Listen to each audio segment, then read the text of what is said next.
Ce garçon est resté combien de temps comme ouvrier? 2 ans. Et quand il était comme ouvrier, il te dérangeait? Il m'a donné beaucoup de travail. Beaucoup. Il sauvait beaucoup d'âmes. Ce misérable. Il m'a donné beaucoup de travail.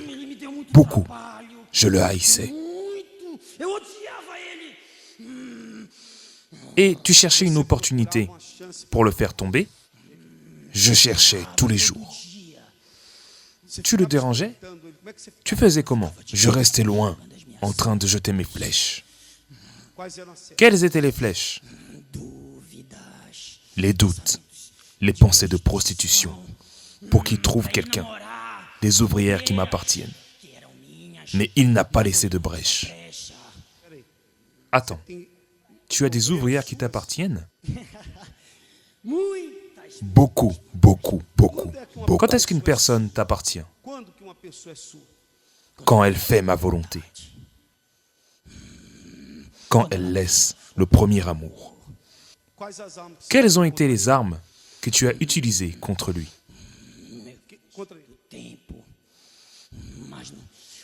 Le temps.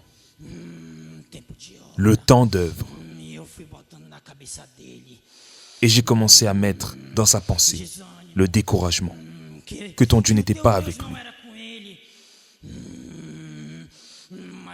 Mais le plus fort est quand il a été en train d'être préparé pour venir sur cet autel immonde. Il allait devenir pasteur. Il allait être pasteur. Et c'est là que j'ai commencé ma vengeance. Mais pourquoi il n'est pas venu sur l'autel? Il n'est pas venu parce qu'il n'était pas prêt pour l'autel. Sa vie n'était pas sur l'autel. Parce que si elle serait sur l'autel, le diable n'aurait pas réussi à le faire tomber. Le diable réussit à faire tomber une personne quand la vie n'est pas sur l'autel. Vous comprenez? Parle. Qu'est-ce que tu as fait pour qu'il tombe? Quelle a été la brèche?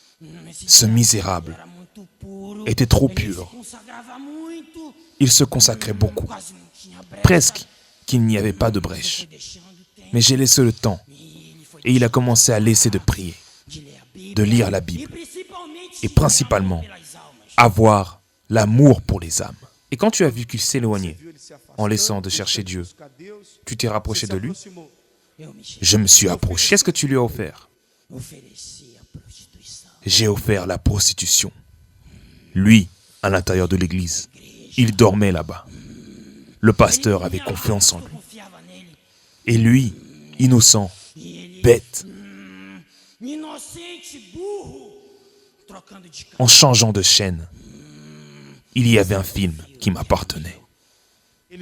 Il a regardé la pornographie? Oui. Et c'est là qu'il est tombé. Il ne s'est pas senti digne. Il s'est senti une poubelle. Et il a confessé pour le pasteur. Mais il ne s'est pas arrêté là. Il est resté assis. Et tout le monde le appelait ouvrier.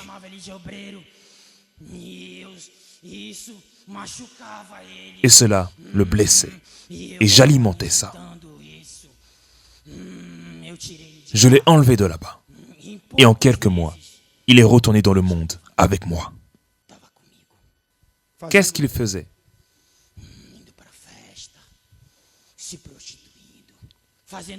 Il allait en fait se prostituer. Il faisait des choses qu'il ne faisait pas. Il a détruit beaucoup de mariages. Je l'ai utilisé pour détruire beaucoup de familles. Tu as déjà essayé d'enlever sa vie? Beaucoup de fois. Il a déjà essayé de monter sur un pont pour se jeter. Et je lui disais, jette-toi. Tu ne vas pas mourir. Mais ces maudits anges venaient toujours. Et il se rappelait que s'il se jetait, il allait avoir une fin encore pire. Alors il descendait. J'ai déjà essayé de le tuer de toutes les formes possibles. Mais ce maudit, ton Dieu, il ne me laissait jamais.